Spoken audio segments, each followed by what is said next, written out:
Welcome to Leading the Next Generation with Tim Elmore. I am your co-host, Andrew McPeak, and our mission here at Growing Leaders is to empower the emerging generations with skills to lead in real life. And Tim, today we're talking about a phenomenon. It's not altogether that old, but some things have changed, and that phenomenon is obsessive thinking. And I think both of us probably grew up with some obsessions that we had. We did. I will confess, I was an obsessive young boy. My first big one, I think, for me was sports, like most boys. Mm-hmm. I fell in love with baseball in elementary school. And so when I played on a Little League baseball team, I got a uniform. Oh, my gosh. OMG. I slept in my uniform. I slept with my cleats. My cleats were next to the pillow, and it hurt when I rolled over, but I thought, this is my uniform. I got to sleep with it. So, I mean, I would wake up in the morning and read the stats from the ball game last night. I lived in Cincinnati, Ohio at the time, so I'd read the Reds, box scores, and Mom would say, "Oh, Johnny Bench did well. That's great. Pete Rose, good." You're telling her all about it as if she yes, cares, as right? if she cared. And I, you know what, she cared for me. That's why she listened. But I was she'd look back and think you were absolutely obsessed with that. But I'm thinking you had your own, didn't you? I did. Yeah, okay. Mine were a part of the modern world. Growing up, I had a group of friends, and we would get together every single weekend in high school especially, and we would play Halo, the video game, which is maybe one of the better video games ever. I don't know. Maybe kids today would disagree with that. But seriously, every single weekend we would get pizza and we would get Mountain Dew. And we would play, into 3 a.m., 4 a.m., wake up, sleep till 10 or 11, and then start playing over again. Well, the Mountain Dew caffeine level that probably helps a lot. Helpful. Yeah, but if you think about every Friday and Saturday for a large portion of my adolescence, that was how I spent my time with my friends. Yeah. So I don't know another way to describe it other than an obsession. So we're living in a day. We just illustrated the fact this wasn't just today. It was correct, even back in my day. Yeah. And in your day. But we live in a culture today that I believe actually fosters it. I don't think it's a conspiracy or no one person's behind it. It's a perfect storm of elements. But thanks to smart technology, you can binge Netflix. You keep scrolling on that social media feed. Yep. If you don't say no, you'll get the next pop-up or notification or whatever. So it actually feeds our obsessive behaviors. And on top of that, you've got the reality of websites like Reddit and YouTube, where one of the phenomenons that's going on is if I'm a 8th grader, say, and I get interested in a topic, whether it's a video game or baseball or literally pretty much any subject I could think of, I can find, in fact, I have easy access to a community of people who are all just as obsessed as I am. Yeah. And what happens with a lot of young people is that actually fuels and drives that obsession to deepen. So whereas, in generations past, I get interested in a subject, I ask around at school, nobody else cares, it kind of wanes over time. But if I have access to a community of people who are talking about it all the time, it just sort of drives and extends that obsession. So smart technology leads to friend groups, which is kind of nice, which often leads to confirmation bias. I'm only in this lane, hearing these same things. I'm becoming obsessive over them. So while I will admit it's okay to be creatures of habit, probably most human beings are creatures of habit, it's not healthy to be creatures of obsession. Absolutely. And we see that more and more and more as we work with schools all over the country and really all over the world, Andrew. In fact, you just heard about a young lady named Kayla. She's a member of Generation Z, and she is a perfect example. In fact, she may sound familiar almost to some people who are listening of what obsessive thinking looks like. Yeah, so if you listeners met Kayla, you would know she was distraught. She smiles a lot, and she dresses sharp, and she makes A's and B's in school, and she's got quite a following on Instagram. Yeah. But when I met her, I assumed she was on top of the world and would have never predicted she was panicking almost every day. Oh, wow. This is those quiet sufferings that Gen Z goes through that most of us don't even know about. So her mother asked if I could meet with her to talk about getting help. And it was only after I heard the conversation, and it was a hard conversation, that I discovered the root of the problem. She suffered from obsessive thoughts, this psychological term, obsessive thoughts. Now, let me just give you an example, listeners, for you to kind of hear what we're talking about. So Kayla texted her friend Alex, another female, a girlfriend, who didn't get back to her for hours. Now, that's a no-no. Yep. Okay? Got to respond immediately. That's right. So Kayla began obsessing over this idea. What if Alex has been abducted? Now, the chances are pretty low, but she's scared for her. Worst case scenario, Yeah, that's right. So Kayla realized that this is a far-fetched notion, so she put the thought to rest. But within an hour or so, she soon began to be obsessed over Alex's absence the rest of the day. And bottom line is Kayla couldn't focus on her schoolwork because of her preoccupation with Alex, and it was only because Alex, it wasn't what she said to her, it's what she didn't say to her. So obsessing over people, desires, worries, thoughts, is just common today. And I guess, listeners, we want you to underscore in your mind, this is more common today than it's been, at least from our look at data. And I think we've got to address it. We think it's okay to have hobbies, and it's okay to, like I said, habits are normal. But when they begin to, in other words, you don't just have a habit, that habit has you. Yeah. Now it's trouble. Yeah, absolutely. And it's worth noting, we're not talking about OCD here, right? Obsessive compulsive disorder. There are actual disorders that, need interventions of different types, whether that's therapy or medication. That choice is up to different folks. And so we're not talking about normal habits. We're not talking about OCD. Instead, what we're recognizing is that there's increasingly this place in the middle where students are not dealing necessarily with some sort of mental health disorder or something like that, but instead they're just a part of a culture that infuses them to worry and think and consider what happens. And I don't know if it's from the social media pings that are happening all the time or the movie they watched last night that told them how dangerous the world could be, but it just causes them to think about this. And I think that's a really interesting place that's becoming a wider group of people who are experiencing that. It is. So let me tell you, listeners, the bottom line of where I'm going to nudge you to in your thinking. I think it's important that we ourselves and then the young people in front of us, we move from a life marked by reaction to one marked by intention. So reaction is, I am looking at that feed. I am doing whatever Netflix tells me to do next, or I am, just scrolling through my social media feeds in response. But intention is, I'm thinking wisely about it, and I'm in control, not someone else in control. So journalist Renee Fabian kind of defines obsessive thoughts. And I want to just give this to you real quick. She says, and I quote, "Obsessive thinking is a series of thoughts that typically recur, often paired with negative judgments. Many times there's an inability to control these persistent, distressing thoughts, and the severity can range from mild but annoying, to all-encompassing and debilitating." Yeah. Like Kayla, it was in a debilitating state when I found her. So these thoughts can be unflattering self-judgments, such as I'm not good enough, to worry over small details like forgetting to turn off the oven or lock the door at the house. All of them are legit. Like you said, this is not a disorder, but boy, it's reacting instead of intention that concerns me. It's true. Yep. So what we'd like to do is give you one big idea today that will help you and the students in front of you move from obsessive thinking to objective thinking. You see what I did there? I like that. A little alliteration. That's right. Well, I do my best. So obsessive is the life of reaction. Objective is a life of intention. I'm going to be objectively thinking about this, and I'm going to get off of Netflix when it's time. Yeah. I'm going to get off Halo. Didn't you, when you went off to college, say, I got to stop doing this? I did. Talk about that for a minute. Yeah, I did. And I think I've mentioned it on the podcast before, but there was a moment I had, and it was towards the tail end of high school. In fact, I think it actually might have been the summer after I graduated, right before I'm about to head off to college. Yeah. It just so happened that I had played a lot of video games that summer, and then my Xbox broke. If anybody remembers the Xbox of that day, around 2008, it was the white one, and it could get what my friends colloquially called the red ring of death, and it basically meant something has gone horribly wrong inside of that machine, and it can be expensive to fix. And what I decided to do was, rather than pay the expense to fix it, I thought, I don't really need to have this thing anyways.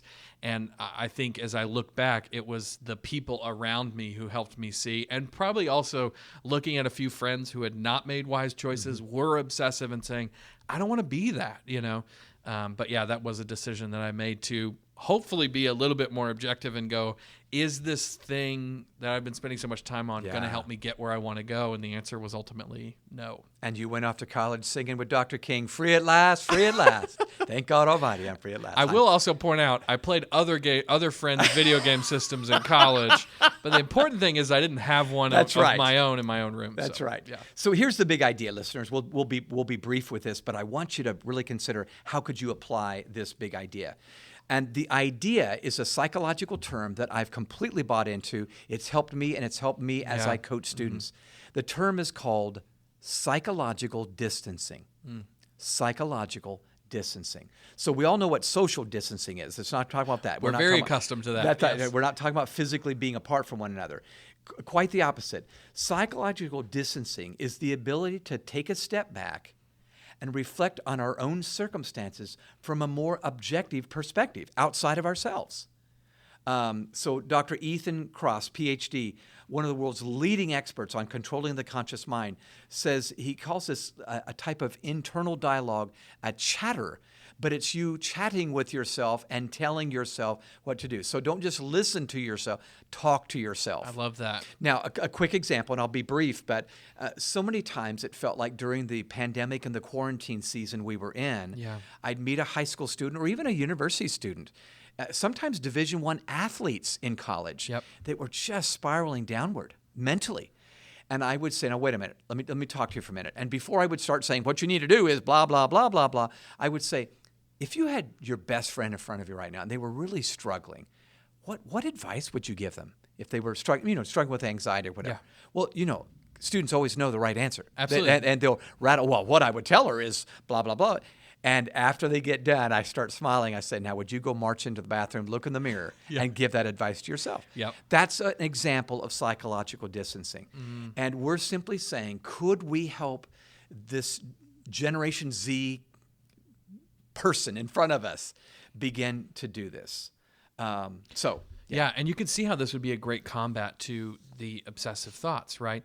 The problem is we're in our own mental cycle. It really is a cycle, a circle of thoughts and you keep coming around and around and around. And the problem is you're not able to see from another perspective. And this is why we use that term objective. So what it really is doing is you're exactly this. Instead of taking 6 physical feet of distance, you're taking 6 mental steps back from your own self saying, let me look at this a different way. And so challenging them with a question like, what advice would you give to a friend, helps their brain sort of turn off from that circle or cycle they're caught in and see it from a different perspective, which is exactly what we want. Precisely. So, Andrew, what we know from scientific research is that taking a step back, like you've just said, leads to a more objective perspective. Ethan Kross, PhD, says it's hard to do that when we're so immersed in emotion. If our limbic system's kicking in and leading the way in our brain, we're just emotional. But check this out. In one scientific study Dr. Kross conducted, he asked a group of respondents to replay an upsetting memory in their minds. And then he asked another group to do the same, except from a bystander's position. You see the difference? One saying, oh, this felt awful to me. Now I want you to pretend you're a bystander of someone going through that same thing. I love that. All right? Afterward, both groups were asked to work through their feelings from the viewpoint they took. And while the first group stayed trapped emotionally, zeroing in on the hurt and anger, the second one reported seeing the situation more clearly and said they felt better emotionally. Amazing. Yeah. So what if we could equip our students to be objective like this? He did an experiment that proved psychological distancing really works. I want to make a quick note here because I think this is so crucial, especially because this idea, the first time I heard it from you was actually when you were writing the pandemic population book that came out last year in the midst of the pandemic, because one of the things that we need to realize is coming out of the pandemic, getting back into the quote-unquote normal, hopefully, that we're returning to with the new school year, I think we're going to find that there are a lot of students who are dealing with this, either because they got trapped into something during the pandemic, whether it's, became addicted to YouTube or whatever it was, or they're just processing what happened. Maybe the pandemic was especially hard for them and their family, and they're still processing through things. And so I think for every one of us, we're not asking teachers in schools to become licensed therapists and practice this, but instead to just maybe it would be good if we all had the ability to go, what's really interesting about it feels like you keep coming around to the same idea. I wonder if you had a friend who was going through that, what advice would you give them? Yeah. If we could all just begin to practice that, I think it might be a tool that's going to end up being quite helpful in this new school year we're entering into. No doubt about it. So as we kind of wrap this up, let me just talk about why this is absolutely vital to our world today. Practicing psychological distancing is not a luxury, in my opinion. It's a necessity. Because we live in a society of instant gratification, let's just admit it, it is, and we are materialistic people, by and large. There's some exceptions. In fact, I was just listening to an interview the other day that said there are more storage units in America than McDonald's or Starbucks. I mean, we just have so much stuff. Yeah. We got stuff here. We need places for it. That's right. Absolutely. So our brains tend to react more than reflect, as I mentioned before. It's instant gratification. And every message our brains receive from our spinal cord must migrate through the limbic system that I referred to earlier before reaching the frontal lobe. Too often those messages don't get to the rational portion of our brain because we're too busy emoting. And psychological distancing says, let's stop emoting all the time, start reflecting, move from reaction to intention, and that's when we get free. This actually produces a sort of mental freedom. Yeah. And boy, am I for that. I think so many kids, this is overspeak, but feel a bit of bondage to an obsession or an addiction or a habit that they don't need to be enslaved to. Yeah. And you, as I understand it, Kayla's been starting to practice some of this. Is that correct? That's right. She has, in fact, begun to learn the art of psychological distancing. And when I see her, I witness a more steady, level-headed, happy teenager. I love it. Who's able to offer wise counsel both to her friends and to herself in the mirror, which I love. I mean, she'll chuckle and like, oh my gosh, I can't believe I'm doing this, But she is. And I just say, may her tribe increase. Yeah, absolutely. And may we continue to raise up young people from Generation Z like Kayla. Absolutely. Yeah. Well, I know the idea of psychological distancing is incredibly practical, but we want to do one more application because as you and I were talking, we were actually thought of a moment you had with your son where actually if you go back and look at it, even though it was not a pandemic time and the internet was newer, he was going through a moment like this and you were actually able to do this with him. Do you want to talk about that? Yeah. So Jonathan, my son, is a 20-something right now. But way back when he was a young teen, I began to see some obsessions in his life, and one of them was video games. Yep. So the good news is we kept a pretty good eye on what video games he was playing, but it was still like hour after hour after hour after hour. And I just thought, I want some balance. Yeah. I'm not saying what you're doing is a crime. I'm just saying, so we had that rule, every hour that you had on a screen, you needed an hour face-to-face with real people. But the experience you're referring to, Andrew, was I had read an article that I did not write myself. It was an article. That's important. That's very important when you talk about your own children. Yes. And it was just data on the downside of hour after hour after hour on video games. And it was talking about the addictive behavior that it fosters, but it was very objective. And I thought, I want my son to read this. So I said, Jonathan, let's go get a burrito. He's up for that. Teenage boys love language. That's right. That's exactly right. I don't care what we're talking about. If a burrito's in the sentence, I'm there. Yeah. So we go out, we grab our Mexican food, and I said, hey, while we're talking today, or while we're eating our burrito, go ahead and take a bite. But I want you to read this short article. It's just a page and a half. And he read it. Now remember, he's a young teen, so he's not reading research-based articles right now. Yeah. Okay, but he reads it. And he's just working through his burrito, and by the time he's done with the burrito, he's done with the article. And I didn't have advice to give him. I just said, what'd you see that stood out? Well, he was amazed at what was happening to his brain in a sort of an addiction or a potential addiction. Mm-hmm. And I said this very thing. If it was someone else, what do you think you'd do? Well, Dad, I'd tell him to stop it because I don't want anything to go wrong. And I just shrugged my shoulders. Well, it was almost like, well. And you know what was so fun? I hope I can say this without getting emotional now. what was so fun by the end of the lunch was this young kid, probably 12 or 13 years old, as we were walking out, said, "Dad, I think I'm going to cut back on video games." And it wasn't that the world transformed before my very eyes, but I thought it was his decision. Yes. It was his intention. Yep. Not reaction. Yep. And he owned it. And it wasn't me just now, what you ought to do, as I point my finger, what you ought to do is stop playing so many video games. Yep. It was so much better. And he stuck with it. He still enjoys them, but it's very much in moderation. Yeah. Just like I'm sure you have things in moderation in your absolutely. life. That might be another podcast for another day. Yes. But listeners, I just want to encourage you. This is possible. It is possible to not only do this ourselves and practice what we preach, but to really help Gen Z get this psychological distancing. Let's make intention, not reaction, the marker of our life. I love that. And we're not just looking at them and going, quit obsessing, but Yeah. instead we're saying, what if Yeah. we saw this from another perspective? That's right. Well, thanks so much, Tim.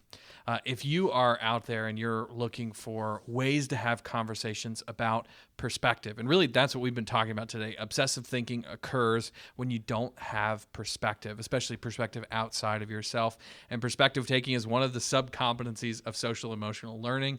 If you're looking for a way to communicate or teach the students you lead in whatever context about this really important life skill of perspective taking, we have a resource that could work really well for you. It's simply called Habitudes for Social and Emotional Learning. We have a middle school edition and a high school edition, but it's a really great way to communicate life skills in a way that students are interested. So we actually use pictures, metaphors, and stories to communicate really interesting ideas and build life skills that we know are going to help them succeed in life. So if you want to find out more about Habitudes for Social and Emotional Learning, both middle school edition and high school edition, you can head on over to growingleaders.com/SEL to find out more about it. We actually just launched the middle school edition, so it's brand new with some really cool videos and exciting activities and other things. So we want to invite you to check that out. It's growingleaders.com/SEL.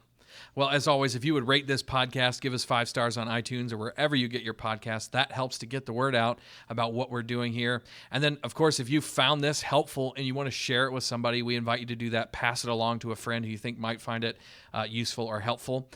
If you would like to connect with us on social media, we are at Growing Leaders and at Tim Elmore, pretty much everywhere you are. And then finally, if you have ideas for this podcast, whether it's people you think we should interview or articles you find that you think we might find interesting, or just ideas you want us to talk about, shoot us an email. It's podcast@growingleaders.com. We love getting those. Tim, thank you so much for sharing your wisdom with us today. Thank you guys for listening, and we'll see you next time.